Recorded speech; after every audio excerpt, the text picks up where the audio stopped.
সুপ্রিয় দর্শক, যার হাত ধরে নাটোরের ওষুধি গ্রাম গড়ে উঠেছে সেই আফাজ পাগলার মাজারটি এখানে গড়ে উঠে।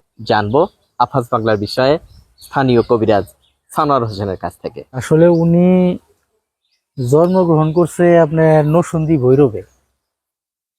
নরসিংদী ওনার জন্মস্থান ছিল। উনি পরবর্তীতে এই দেশে আসছে, এটা আমাদের জন্মের আগের কথা। যেমন আমার দাদা, তারপরে এই আফাজ পাগল, ওনারা জানি কিরকম একটা ভাই ছিল। ওনার একজন ভাই এখনো জীবিত আছে, ওনারা আমার দাদাই হয় সম্পর্কে। ওইখান থেকেই উনি জন্মগ্রহণ করে এই দেশে আইসা বাসিন্দা হয়েছে। এই দেশ থেকেই এইভাবেই। কিন্তু কবিরাজি যে কি করে করলো, এটার কিন্তু সবাই সব ব্যাখ্যা সবার দিতে পারে না।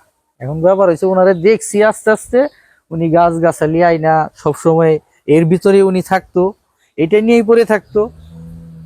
ওনার অনেক ভক্তবৃন্দ আছে, যেমন এই যে একটা ঘর, এই ঘরে আইসা অনেক সময় ওনার উরুসের সময় আইসা দোয়া কালাম পরে। এখন ব্যাপার হয়েছে, উনি সরকারি সহযোগিতা পান নাই কিছু, নাকি উনি নেয় নাই, এই কথাটা কেউ বলতে পারবে না। হয়তো এই যে একটা বাড়ি করে দিছে ছোট্ট, আর এই যে মাজারটা করে দিছে, এটা সরকারি তরফ থেকে করে দিছে। ওনার ভিতরে যেমন এর ভিতরেই আছে উনি। তো আসলে কবিরাজ আফাজ পাগলা মারা গেছে কত বছর আগে? এটা প্রায় 4 বছরের মতোই হবে। এইটা হলো ওনার খবর। কিন্তু ওই যে ওনার গাছপালা আর ওই যে এই সাইডেও অনেকগুলো করে রাখছে, যেমন এই যে উলট কমলের গাছ, এই যে এটা হলো গুনচান্ডালের গাছ। গুণাগুণ সম্পর্কে বলতে গেলে অনেক সময় প্রয়োজন। ওই যে এটা হলো রক্ত চান্ডালের গাছ। অনেক ধরনের গাছই উনি যেগুলো এখানে যা দেখতে পাচ্ছেন সবই ওষুধের গাছ। তো গাছ নিয়ে ওষুধ নিয়ে আসলে ওনার ওসিয়ত কি ছিল? ওনার চলাচল বা এর ভিতরেই উনি সবসময় লেগে থাকতেন, এইটাই নিয়ে ওনার সবকিছু ছিল। কত বছর বয়সে মারা গেছেন?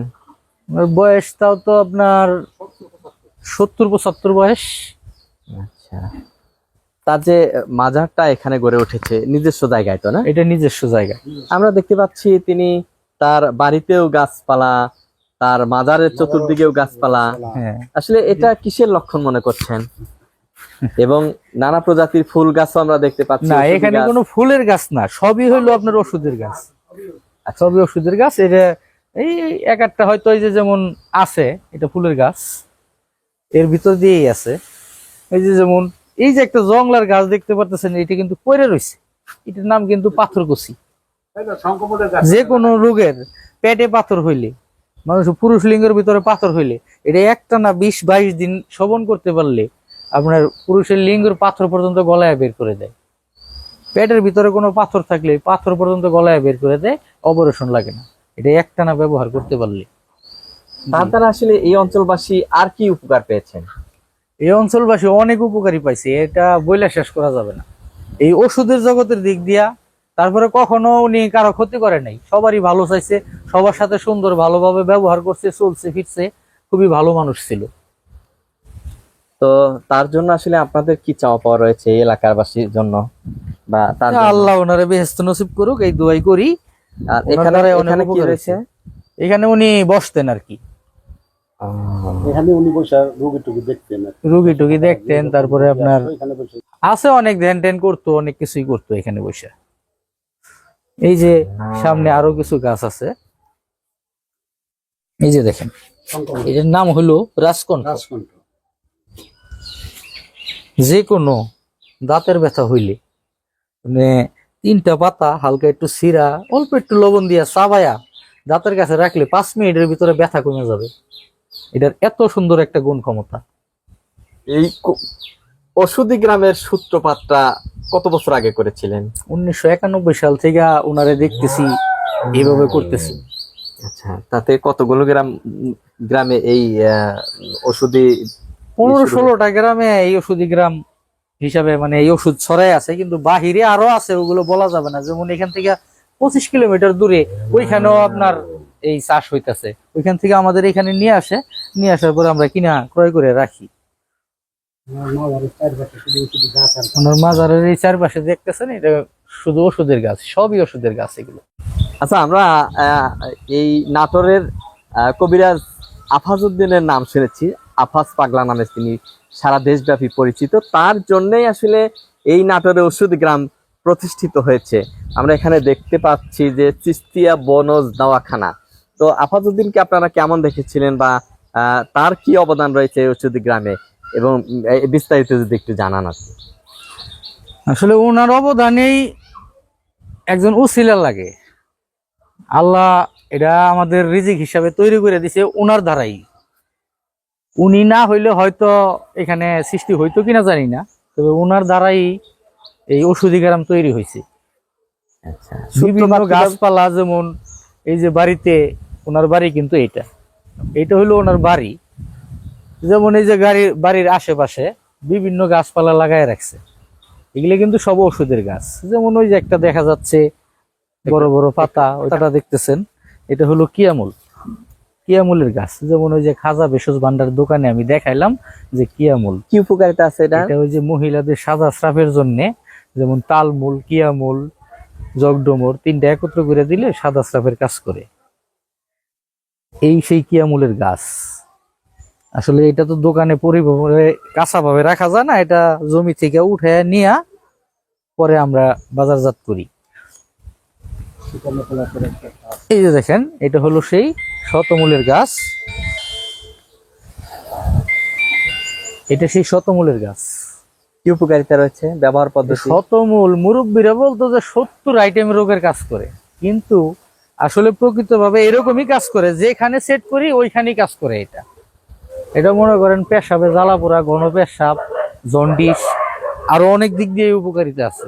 যেখানে সেট করি ওইখানেই কাজে লাগে, মানে যে রোগের নিয়ত করে খায় ওইটাই।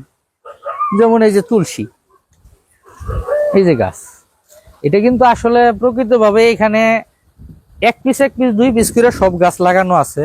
এটা মাঠে যখন চাষ হয় তখন বিঘার বিঘা জমি চাষ হয়, এটা এখানে লাগায় রাখছে 1 পিস। এটা কিন্তু উনি এইভাবেই আইনা 1 পিস 2 পিস করে বাড়িতে লাগাই।